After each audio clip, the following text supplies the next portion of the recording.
つとある病から解放されました。やっべえ、そんなこととはなんだ。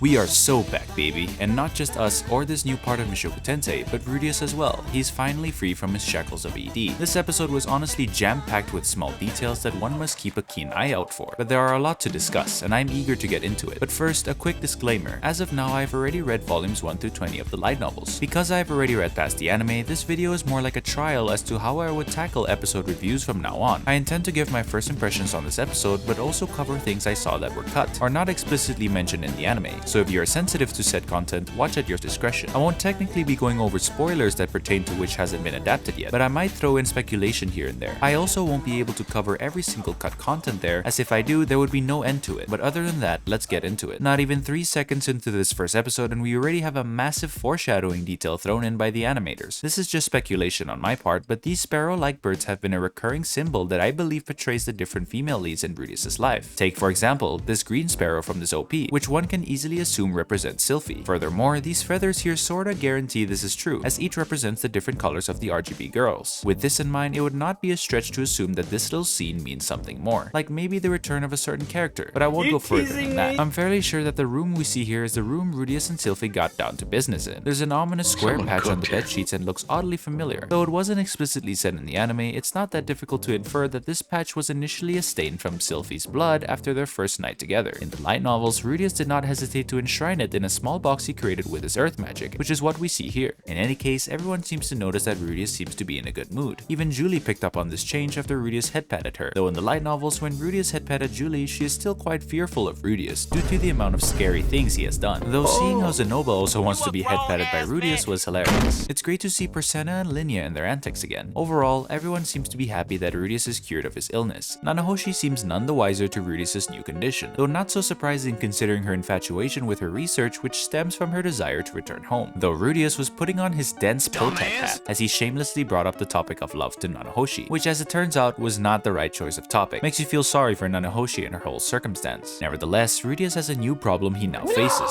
figuring out exactly what is marriage in this world and how to do it. Asking Cliff and Zenoba about matters of formal marriage is probably a good idea. Both of them are nobles with formal experience in situations like these. When Zenoba got married, he sent gifts of livestock, troops, and food to his partner's household, as it was customary in the Chiron Kingdom for the man to send celebratory gifts to the bride's family. In the Chiron Kingdom, the consensus was that whether you're nobility or not, the man is the one who should be sending gifts. In Milis, however, the woman is given a dowry to provide to her husband, but in exchange, the man is bound to assist should his wife's family ever require it. However, marriage customs vary by race. Ultimately, the consensus was that Rudius should get a house first, which is exactly what he does next. I'd say the anime did well to cover the important parts of this scene, with Rudius pondering on the different aspects he should consider when purchasing a house. However, when Rudius spotted the house he was interested in, he offered the employee of the real estate agency a provisional contract. However, as he did so, Rudius put Barigari and Princess Ariel's name as his guarantors, to which he immediately received better treatment and reduced the price by half. A nice small detail the animators included here is the slightly rosy cheeks they have due to the cold, which small details like this should never go unappreciated. Another thing I wanted to point out was the rough club that Zenoba was wielding. This was a club Rudius had made for him. This was because his superhuman strength meant he'd break any weapon placed in his hands. So paired with Rudius' strong mana manipulation, he created a strong club that Zenoba could use. Rather roughly, they begin their search around the house. As they enter the house, Cliff looks nervous, but that can't be helped due to his lack of hands-on experience. However, it was nice to see Cliff's growth in that he doesn't arrogantly proclaim he can handle the situation as he would have in the past. Following this, we get a sequence of passing moments, akin to what Frieren does. But as they rested at the end of their searches, I enjoyed how worried everyone seemed to be about the people they cared about back in the university, especially Zenoba, who is expressing concern for something other than dolls and his master. Anyway, I think they portrayed the atmosphere of the creepy house pretty well, in combination with the background music that never fails to disappoint with its variety. Finally, as they search the house for the sound Cliff heard and come up with nothing, we see it. If I ever saw something like that in a house that I knew was haunted, I would immediately explode that thing to oblivion. This is exactly what Rudius did at the height of his panic, but instead with a stone cannon. Even so, the stone cannon he launched at it crumbled upon impact. Although Rudius is known to tone down the lethalness of his spell, one of his toned down spells could easily knock knock out a person, which goes to show how tough this thing is. Granted that Rudeus ultimately weakened the attack further in fear of destroying the house. Furthermore, as Zenoba jumped in its path, he took the brunt of the attack while it shattered through his club, which as I mentioned earlier was a highly dense makeshift club Rudeus made catered to Zenoba. Breaking such a thing must mean this thing was pretty strong, albeit this was an anime-only thing and was not mentioned in the light novels. As Cliff does his only job and tries to exercise it, it was a nice detail to see that Zenoba only came to his realization after the light from Cliff's spell illuminated the environment, giving Zenoba a clearer look in the darkness. Keep in mind that it was completely dark in the house they were in, which adds credibility to how scared Rudeus was. After the whole altercation, Zenoba found something worth mentioning, this thing which turned out to be an automated doll, or as Zenoba puts it, a moving doll. I appreciated the amount of details put into this doll, as we can see rings of inscriptions around certain parts of the doll. And as geeky and giddy Zenoba and Rudeus were after coming to this revelation, things went from 0 to 100 quickly when Cliff scolds them for geeking over that kind of stuff. With no surprise, Zenoba retaliated immediately. I found this particularly hilarious, as Zenoba's behavior was rather tame during multiple instances when we see Cliff scolding him for doing something. But when someone slanders his beloved dolls, Zenoba does not let it slide, not unless his master tells him otherwise. After that, they make their way to the basement, where evidence leads them to find the room where the doll was originally placed, alongside a book filled with details about this doll. One thing to note was that the writings of the book were in an unknown language to Rudeus, and he could speak multiple. As they wrapped up their investigation of the room and its purpose, they returned to the university. However, something is weighing on Zenoba's mind. Zenoba is well aware of the consequences that come from being a blessed child with freakish strength, in that it leads him to be clumsy and generally difficult for him to do delicate work. The weight of his powerlessness despite being physically powerful must hurt. Despite this, Zenoba is determined to take on the lead for this research, which I believe is a great example of how Zenoba doesn't simply want to follow whatever his master tells him, but instead take action into his own hands. Rudeus sees this determination and leaves it to him. However, Rudeus mentions that this would be secret research. In the light novels, Rudeus explains that whatever the person was researching with the doll could be considered forbidden magic, similar to teleportation magic. After all, it was hidden in a house that the doll itself protected from others.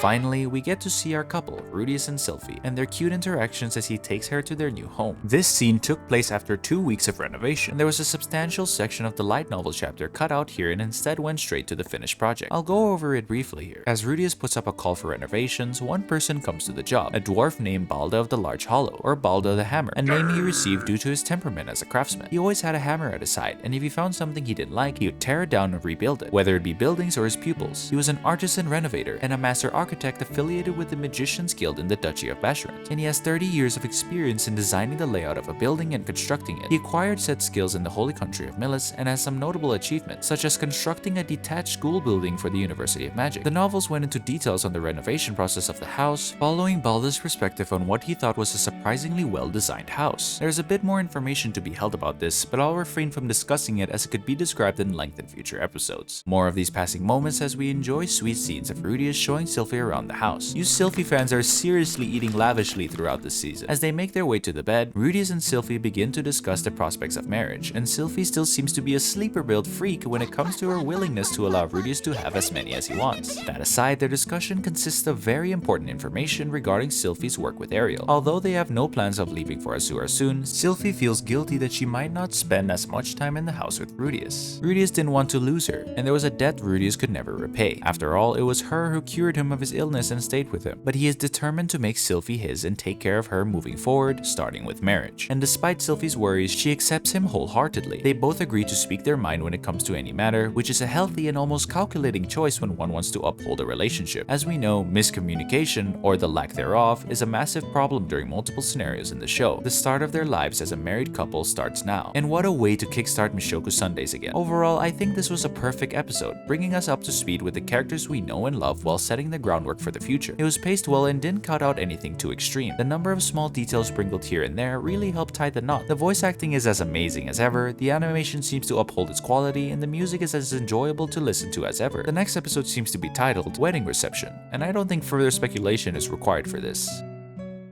Thank you for watching. I'm so happy that Mushoku Sundays are back. However, I am still learning how I want to approach my reviews now that I have already read the light novels. Maybe you guys can share some suggestions in the comments, because as of now, I'm talking about certain cut content I think was relevant to talk about, but at the same time, I don't cover everything. Shameless plug, but if you're interested in talking about Mushoku Tensei, talking about anime, or just a place to chill, come join my Discord server. We're building a great community little by little. Once again, thank you all for the support and love you are giving me, and I'll see you in the next Mushoku Sunday review. Look forward to it.